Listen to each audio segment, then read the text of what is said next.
Hello everyone, I hope you're having a great day.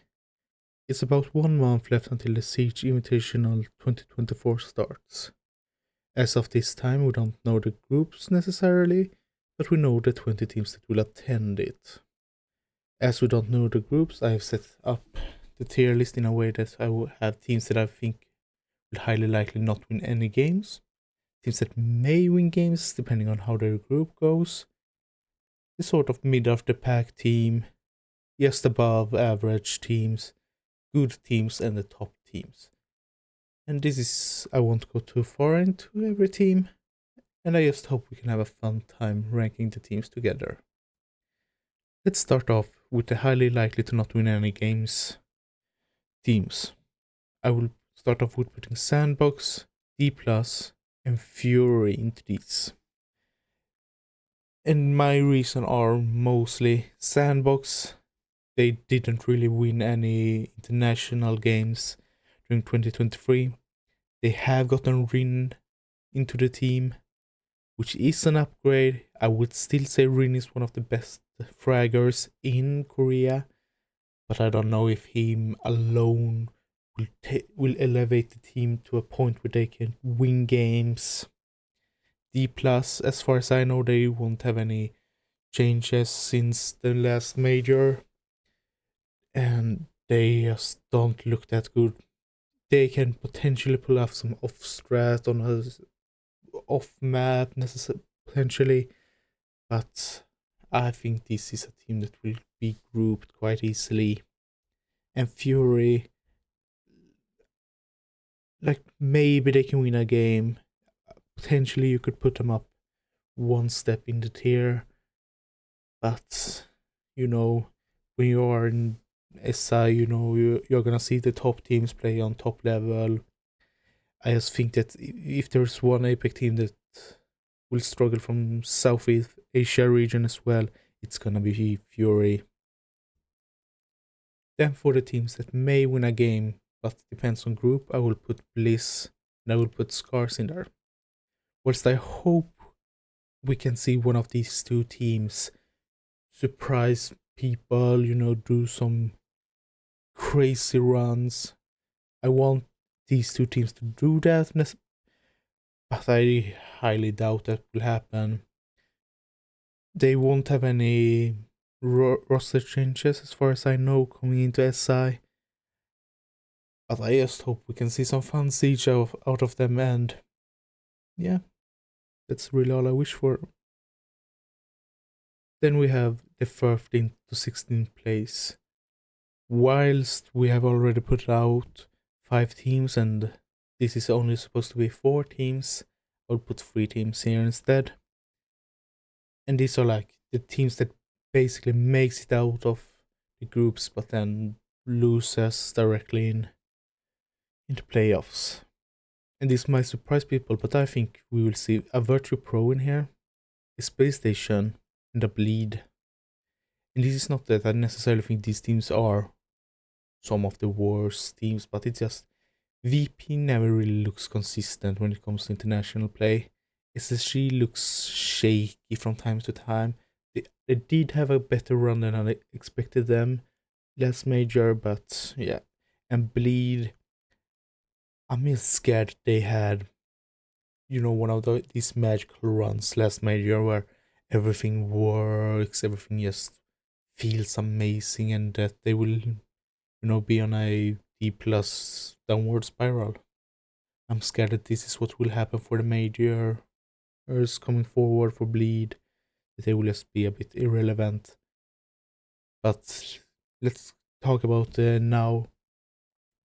I feel quite consistent that these are some of the worst teams coming in to SI. Now we are entering the 9th to 12th position, and this is where it starts to get spicy, because this is where I think that we will really see the great teams and the good teams separate. And in here, I think Wolves is a quite obvious position for me. They are just one of these teams that never really excels internationally. And I think that, you know, this area is where I will expect them to be. M80, same for them. Maybe even that they get lower. I could see something like a bleed M80 change, just because I think M80 looks heavily inconsistent when it comes to international play. But I'm also a bit. I'm ready to see them do good internationally. I also think we'll see GK here, and I think we will see a loss here. And this comes more that I still think GK and loss are great teams, but they are a bit more known now. I don't think teams will come in with same mindset against them. I think teams will really take them more serious, and sometimes I think that can lead to them going from a top position to a more middle of the pack position. Then for the 5th to 8th place positions, I will put Falcons. Just, I think Falcons is a good team. I think they are a really solid team. I just don't think they are necessarily the best in the world. And when it comes to Brazil, where ESA will be held, if it's like last time we were there, the crowd will be so much energy towards the Brazilian teams and potentially even boo any non-Brazilian teams. And I just think that pressure can sometimes take a team like Falcons that still only has one major on their belt. I would also put DC here. And I know for many DC is like one of the favorites to win the whole event. But I know it's not necessarily a good analytical thing, but I just have a gut feeling that this team will kind of flop.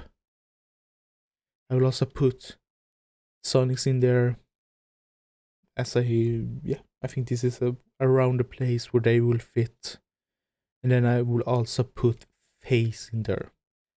I think that this is about where I would say these 4 teams are as well. FaZe is a good team, but it's just they can look inconsistent from time to time.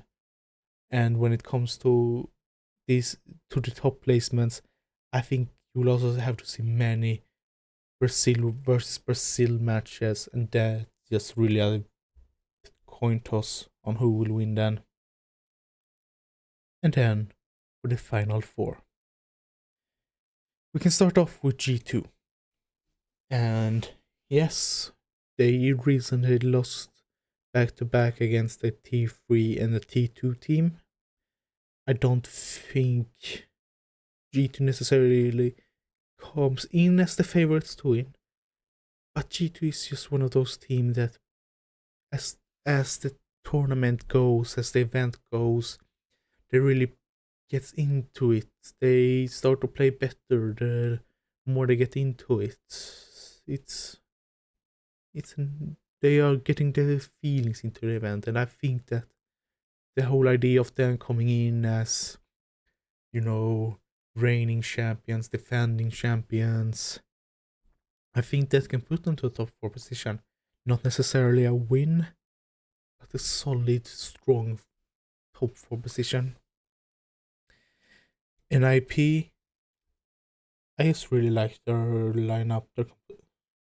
I think that in an environment where they can really be cheered on, where the energy is high, at home, I just think this team can be really scary. And if all the players can activate in the best potential way, I think NIP can make it great. Liquid, and I know some people might think, well, Liquid is one of those teams that everyone always cheer for and they never really win anything. And yeah, that's true to some extent. But I think that if Liquid is gonna win an event, this is the one. They will have the crowd cheering for them throughout the whole event. And it same once again, I will have to go with a gut feeling that says something in Liquid will just click this major. And then we also have W7M. And I think it's foolish to not put W7M in a top position. They are just one of the most dominating teams in Siege history at this point almost. I think they are almost on their way to beat OG to Penta in being the most dominating team.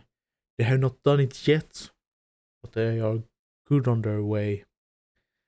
And yeah, they have just been, yeah. I don't really know what else I can say that hasn't been said about W7M throughout this year. They are just the strongest team we have really seen in a long time. Well, that's all from me today. Have a good one.